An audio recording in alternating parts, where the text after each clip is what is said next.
It's kind of pick your poison with them. But we go down defense, offensively, and I thought we did a good job defense. Alaska just played out of their minds. I mean, they made tough shots. They made shots all game long. I was just really impressed on how well they played. But we just kind of overwhelmed them there with our three-point shooting in the last 3 or 4 minutes. But again, I said it earlier after our Anlex game that we're still trying to explore different ways we can use Stanley, and guys are trying to adjust to their roles. Stanley's getting more shots, getting more possessions, more touches, more minutes, and that means less minutes for some of the other guys, less touches, and it's an adjustment for everybody. And I think we're going to go through an adjustment period for a few games. But I think in the end of the day, all the players enjoy winning, and they're going to do what it takes to win. People always say they get more freedom when they leave the triangle system, and I suppose that's true. But I tell you, freedom is not winning basketball games. Sacrifice wins basketball games, and in our system, you have to sacrifice yourself for the good of the team and for the good of each other. So, and I think that's been kind of like the secret of our success over the years and the secret of the success of the triangle. So, I think our guys will embrace sacrifice, and I think we can move forward. The other thing is that I keep looking at the bench and behind the bench, and I see Jeff Chan and I see Dela Cruz and I see Jared Dillinger, and my mouth waters. Thinking, wow, wait till we get those guys back. And people, I don't think, have made a big deal about those 3 guys, but those are 3 impact players that come in and imagine being able to keep Stanley and LA and Justin fresh throughout the game, playing those guys. So we feel we have a bright future. We just got to go out and seize it. It's not going to come easy. We've got to work hard at it every night. Every night it's got to be a hard work.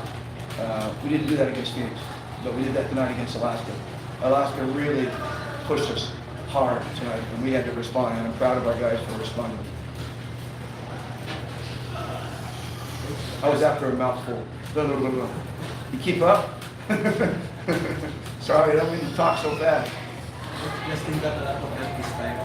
Yes, and there was a timeout, I think, early, about 8 minutes to go in the 4th quarter, and they had made a run, I think, to bring it to 1, or maybe even led by 1. And we said during the timeout that, guys, there's a lot of minutes left in the game, and we're playing right now we're playing like it's only a minute to go. We still got 8 minutes to go.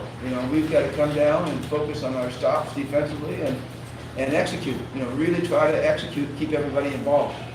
And Justin came out and made the next shot after about 3 or 4 passes, I think 5 passes. And then after that, we just started playing a lot better. So, we do have a lot of weapons. Justin isn't our only weapon. And we just got to, again, I think with time, we'll figure that out, and we'll figure out how best to use all the weapons that we know.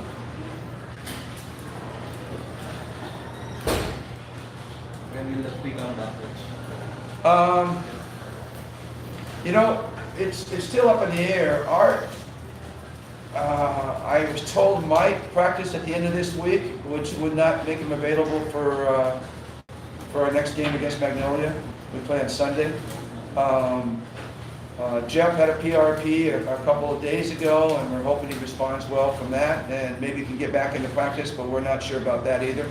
And we feel Jared's still a couple of weeks away from being able to start practice. So hopefully, we'll get some good news from these guys. But in the meantime, we'll play with who we have. We feel we have what we need. Those guys are an incredible bonus to us when they can trickle back into the lineup.